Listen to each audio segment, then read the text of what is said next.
दोस्तों, उत्तर प्रदेश लोक सेवा आयोग से कंप्यूटर सहायक भर्ती का नया विज्ञापन जारी किया गया है, जिसके लिए ऑनलाइन आवेदन की प्रक्रिया प्रारंभ हो चुकी है।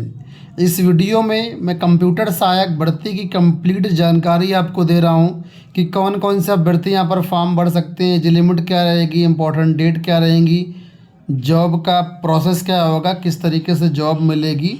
ठीक है, तो आप वीडियो को अंत तक देखना कि यहाँ पर ये नोटिफिकेशन जारी किया गया है लोक सेवा आयोग की तरफ से। ठीक है, विज्ञापन संख्या है 1/2025, 1 जुलाई 2025 की दिनांक है ये। पद का नाम कंप्यूटर सहायक है, लोक सेवा आयोग में ही भर्ती है। ठीक है, अभी तक आप लोग जानते हैं लोक सेवा आयोग अलग अलग विभागों की भर्ती करता है, लेकिन ये जो कंप्यूटर सहायक की भर्तियाँ हैं लोक सेवा आयोग के अंदर ही होनी है। मतलब इसी लोक सेवा आयोग में ही आपकी जॉब लगेगी एज ए कंप्यूटर सहायक। तो इसके लिए ऑनलाइन आवेदन आमंत्रित किए गए हैं। अगर आप इसमें इच्छुक हैं तो आप फॉर्म भर सकते हैं। ठीक है, तो चैनल को सब्सक्राइब कर लीजिएगा ताकि सारी डिटेल्स आपको मिलती रहें। फिलहाल आवेदन 1 जुलाई से प्रारंभ हो चुके हैं। आवेदन शुल्क जमा करने की और ऑनलाइन स्वीकार करने की अंतिम तिथि 1 अगस्त 2025 है। इसके बाद फॉर्म संशोधन और इसके बाद शुल्क समाधान की जो डेट है, लास्ट डेट, वो 8 अगस्त 2025 है। ठीक है, तो सबसे पहले यहाँ पर देखिए बताया गया कि ऑनलाइन आवेदन फॉर्म भरने के लिए यूपीपीएससी द्वारा ओटीआर प्रक्रिया शुरू की गई है। तो आपको ओटीआर करना पड़ेगा। अगर आपने ओटीआर पहले भरा हुआ है तो बिल्कुल आप 5 मिनट के अंदर फॉर्म भर सकते हैं। अगर आपने ओटीआर अभी तक नहीं भरा हुआ है तो पहले आपको ओटीआर भरना पड़ेगा, उसके बाद ही यहाँ पर आवेदन होगा। ठीक है, पदों की कुल संख्या की बात करेंगे उससे पहले यहाँ पर फीस देख लीजिए। तो यहाँ पर फीस के रूप में अनारक्षित और ईडब्ल्यूएस से और ओबीसी से लिए जाएंगे 125 रुपये, एससी एसटी से लिए जाएंगे 65 रुपये, दिव्यांगजन के लिए 25 रुपये है, भूतपूर्व सैनिक के लिए 65 रुपये, और स्वतंत्रता संग्राम सेनानी के जो आश्रित हैं, जितने भी महिलाएं हैं, उनको कैटेगरी के अनुसार फीस पेड कर रही होगी। ठीक है, पदों की संख्या देखिए, पदों की कुल संख्या यहाँ पर 13 है। तो पद तो कम है, कंपटीशन तो रहेगा, लेकिन फिर भी लोग तो आवेदन करेंगे ही, और किसी को भी एक ही पद चाहिए होता है। तो अगर आपकी मेहनत अच्छी है, तैयारी अच्छी है, तो बिल्कुल आप यहाँ पर जॉब पा सकते हैं। फिलहाल इस पदों की संख्या को देख करके ही आवेदन करिएगा। यहाँ पर देखिए बताया गया है कि जनरल कैटेगरी के लिए 9 पद रहेंगे, ओबीसी के लिए यहाँ पर 3 पद हैं, ईडब्ल्यूएस का 1 पद है, और महिलाओं के लिए 2 पद हैं। ठीक है, तो कुल मिलाकर के यहाँ पर पद हो जाते हैं 13। इन 13 पदों पर नोटिफिकेशन ये है, जिसके लिए आवेदन मैंने बताया आपकी शुरू हो सकते हैं। यहाँ पर ये पद फ्यूचर में घट या बढ़ भी सकते हैं, तो ये भी आपके पास एक ऑप्शन रहेगा। तो फिलहाल एससी के लिए और एसटी के लिए कोई भी यहाँ पर पद नहीं है। ठीक है, तो एससी और एसटी के छात्र ना आवेदन करें तो ज़्यादा बेटर है, क्योंकि पद ही नहीं है तो फालतू पैसा फूकने से, समय फूकने से कोई मतलब नहीं है। पद की प्रकृति देखिए, यहाँ पर जो है ग्रेड पे 2400 का रहेगा, वेतनमान 5200 से लेकर के 20,200 का रहेगा। ठीक है, अब यहाँ पर आवेदन करने के लिए जो एलिजिबिलिटी क्राइटेरिया उसको हम डिस्कस कर लेते हैं। तो एलिजिबिलिटी क्राइटेरिया यहाँ पर देखिए आपके सामने है। किसी मान्यता प्राप्त संस्था से या विश्वविद्यालय से कंप्यूटर साइंस में आपने डिप्लोमा किया हुआ है और इंटरमीडिएट परीक्षा पास किया हुआ है। ठीक है, यानी इंटर के बाद ये डिप्लोमा किया हुआ है कोई कंप्यूटर साइंस का।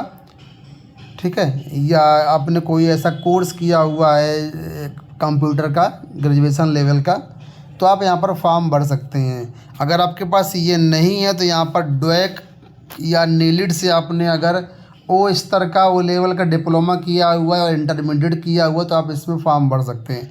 कहने का मतलब इंटरमीडिएट चाहिए और कोई आपके पास एक डुएक का, ओ लेवल का डिप्लोमा हो, तो आप इसके लिए एलिजिबल हैं। अधिमानी अर्थम बोला गया कि आपने जो है प्रादेशिक सेना में न्यूनतम 2 साल की सेवा करी है, या एनसीसी का बी प्रमाण पत्र है, तो आपका वहाँ पर प्रेफरेंस मिल जाएगा। इसके लिए लोक सेवा आयोग की जो संगत नियमावली है और जो लोक सेवा आयोग अधीनस्थ सेवा नियमावली 2006 है, उसके अनुसार यहाँ पर सारी चीज़ें होंगी। एज की बात कर लेते हैं तो 18 से 40 वर्ष यहाँ पर एज लिमिट रहेगी। रिजर्व कैटेगरी के अभ्यर्थियों को नियमानुसार यहाँ पर छूट रहेगी। दिव्यांग अगर कोई अभ्यर्थी है उसके लिए आयु सीमा 55 वर्ष है।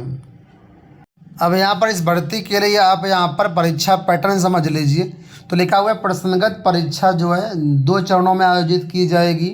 प्रथम चरण में लिखित परीक्षा होगी, ठीक है, 1 प्रश्न पत्र होगा। लिखित परीक्षा मल्टीपल चॉइस क्वेश्चन होंगे, बहुविकल्पी क्वेश्चन होंगे। प्रश्न पत्र की अवधि 1 घंटा 30 मिनट रहेगी, ठीक है। 90 मिनट का आपका पेपर होगा। 100 प्रश्न कुल मिलाकर के परीक्षा में आएंगे। पूर्णांक 100 नंबर का होगा। हर प्रश्न का अंक समान होगा। परीक्षा के आधार पर जो है 10 गुना अभ्यर्थियों को आगे मेरिट के आधार पर जो है हिंदी टंकण या टाइपिंग के लिए बुलाया जाएगा, ठीक है। तो उसमें आपको जो है सफल होना है रिटन एग्ज़ाम में। दूसरे चरण में कंप्यूटर पर जो है हिंदी टंकण परीक्षा होगी, टाइपिंग परीक्षा यानी होगी जो कि आरकारी प्रकृति की होगी। हिंदी टंकण की अवधि 5 मिनट की होगी। टंकण में कम से कम 25 शब्द प्रति मिनट की गति आवश्यक यहाँ पर है। केवल ऐसे अभ्यर्थियों को चयन के लिए विचार किया जाएगा जिन्होंने हिंदी टंकण परीक्षा में न्यूनतम गति प्राप्त कर ली हो, यानी 25 की स्पीड कम से कम होनी चाहिए, ठीक है। अभ्यर्थियों की शीर्षता का निर्धारण मात्र लिखित परीक्षा के आधार पर होगा। तो कुल मिलाकर के जो चयन होगा वो लिखित परीक्षा के आधार पर होगा, लेकिन आपको जो है टाइपिंग परीक्षा क्वालिफाई करनी होगी। 25 शब्द प्रति मिनट की हिंदी में स्पीड आपको यहाँ पर मांगी गई है।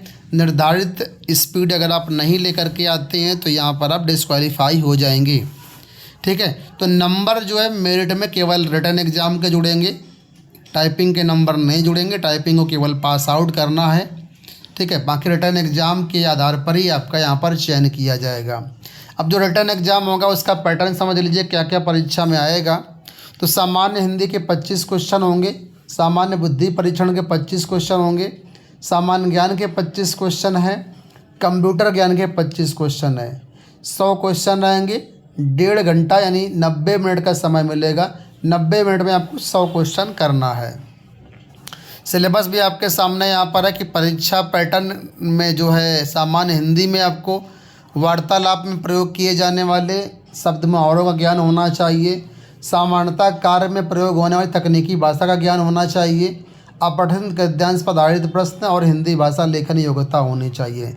बुद्धि परीक्षण में mathematical ability, graphical pattern analysis ability, reasoning ability, data comparison and decision making ये आपसे पूछा जाएगा। सामान्य ज्ञान में जनरल साइंस में फिजिक्स, केमिस्ट्री, मैथमेटिक्स और एग्रीकल्चर, फार्मेसी, बॉटनी, जूलॉजी ये होगा। इसके बाद प्रिलिमिनरी इकोनॉमिक्स में ग्रोथ रेट क्या होता है, जीडीपी क्या होता है, जीएनपी क्या होता है। सोशल साइंस में constitution, law related issues, Indian history, geography. Information technology and communication में इंफ्रास्ट्रक्चर संबंधित क्वेश्चन होंगे। स्पेस साइंस से संबंधित सैटेलाइट लॉन्च से संबंधित क्वेश्चन होंगे। इसके बाद कंप्यूटर ज्ञान में देखिए ये शब्दावली के बारे में आपसे पूछा जाएगा कि विंडोज़ क्या होता है, लिनक्स क्या होता है, यूनिक्स क्या होता है, या ऑपरेटिंग सिस्टम होता है। इसके बाद कंप्यूटर लैंग्वेज में सी और सी प्लस प्लस से संबंधित क्वेश्चन होंगे। डॉक्यूमेंट हैंडलिंग में file format, merging, editing and various other document processing, PowerPoint, PDF इसके बारे में जानकारी होनी चाहिए। डाटाबेस हैंडलिंग में MS Access, spreadsheet, simple database preparation होना चाहिए। इंटरनेट एंड ईमेल में www, पॉपुलर वेबसाइट्स पे और web surfing, email preparation, spam emails इसके बारे में जानकारी होना चाहिए। और लास्ट मेलवेयर्स एंड वायरसेस, ठीक है, इससे संबंधित कॉमन अवेलेबल वायरस कौन कौन से हैं और मेलवेयर एंड देयर रिमूवल। तो ये मेरे को टॉपिक रहेगा, पैटर्न रहेगा, सिलेबस रहेगा आपका। तो बहुत कठिन तो नहीं है, लेकिन हाँ पद कम है तो मेहनत तो करनी पड़ेगी, ठीक है। तो अगर आप फॉर्म भरना चाहें तो लोक सेवा आयोग की वेबसाइट से जाकर के फॉर्म भर सकते हैं। आवेदन प्रारंभ हो चुके हैं। इस वीडियो में इतना ही। धन्यवाद।